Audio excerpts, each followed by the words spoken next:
before we came on air, we were talking about the National Cathedral, right? Yes. I was in Barcelona for the UN Tourism Conference about a week and a half ago, and I visited the Barcelona Cathedral. Right. And I hear it's been in the works for over 100 years. True. There's a lot of money going in there. But even an attempt to put up a facility like that in our country generated a whole lot of brouhaha because of the narrow view that we took to that project. Some termed it as the president's own, my good friend Samuel Kudeto led that chorus. President's personal pledge to God. That's what we were told. Wait. I don't think that that's what the president necessarily said. But to the point of investing in things that maybe today may not have that touristic value, but in 5-10 years would have. So medium to long-term view of the kind of investments that we do, the model that you speak to. Of course, look at the numbers that they have there, level of development and all of that, and how then, of course, even the volumes of oil that they have and the revenue that they generate from there. Ours pales into insignificance when you compare to UAE, Saudi Arabia, and all the other places. But there's a lot of oil within our shores, and we have to accelerate the exploration consistent with the energy transition time frame and all of that, so that we can deploy the resources in areas such as tourism, arts, and culture. Because always, and when you were introducing me, you left out the arts, arts and culture bit. Why? Because the focus is always on tourism. My mind is still worked on chieftaincy, chieftaincy, art and culture. But it's really the that nomenclature is still and the arts that provide the content for people to want to come to our country. True. And so a lot of attention ought to be paid to those two key components as well. I think that we're working on a few things that's the platform upon which tourism thrives. Absolutely. I mean, the infrastructure and all those things are just there, like the superstructure. His submissions this morning were largely positive until he touched on the National Cathedral and said that we took a narrow view that cannot be accurate.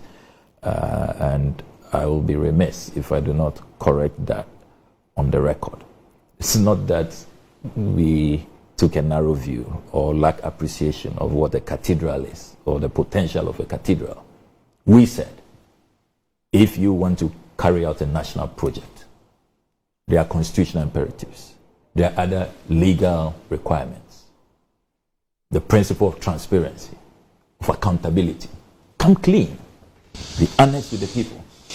Don't tell us that this is a personal pledge to God. We will not use public funds. The president said that time without number.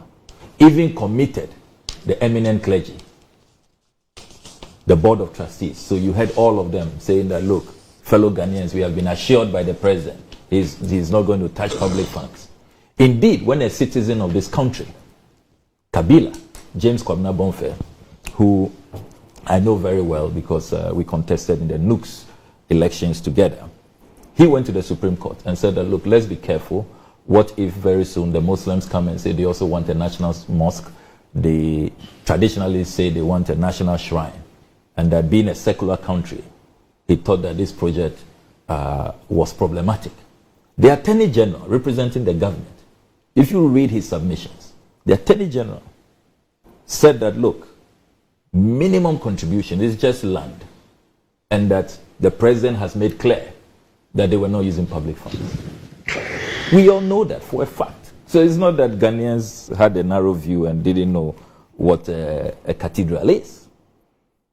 Only for me to intercept documents that on the blind side of Parliament, blatant violation of the Constitution, which is clear that you cannot take public funds for any project, for any use whatsoever, without parliamentary approval. Without any parliamentary approval, the finance minister And we now know that a colossal $58.1 million without parliamentary approval. It was in none of the budgets. No approval whatsoever. $58.1 million. Only for us to delve into the details. That was another can of worms. Shocking inflationary pricing by the architect David Ajay. Totally unbelievable payments to people like Karisame, $6 million to go raise funds for us. It doesn't happen anywhere. The best practice is that when you do your fundraising, you get a commission. We paid him upfront. Now, we've lost our $6 million. That pit has now become the world's most expensive pit. $58 million. And we've raised other fundamental issues of even the location. When Bishop Dakiwa Mills resigned, he said that they were not even allowed to make an input on choice of architect, to make an input on location. So in the process, look at all the properties that have been demolished. Judges' bungalows, the Judicial Training Institute, the Malian ambassador's residence, the passport head office, scholarship secretariat, Comsys IT firm, the headquarters, Waterstone Realty apartment complex, bungalows belonging to Shraj, all demolished. What value did we get? A country with such huge infrastructure deficit.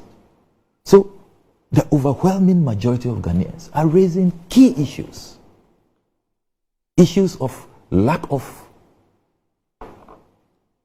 respect for our constitution, for our laws, respect for the people. You don't tell us that you are not going to use our taxes, only for you to be actually using our taxes on our blind side. So as for the National Cathedral project, we know that there are many, many people lined up for jail the day there will be prosecution.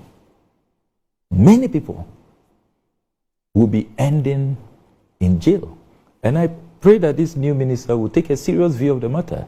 Don't have this cavalier approach. It was a narrow view, and you go and repeat the same atrocities that have attended upon this project.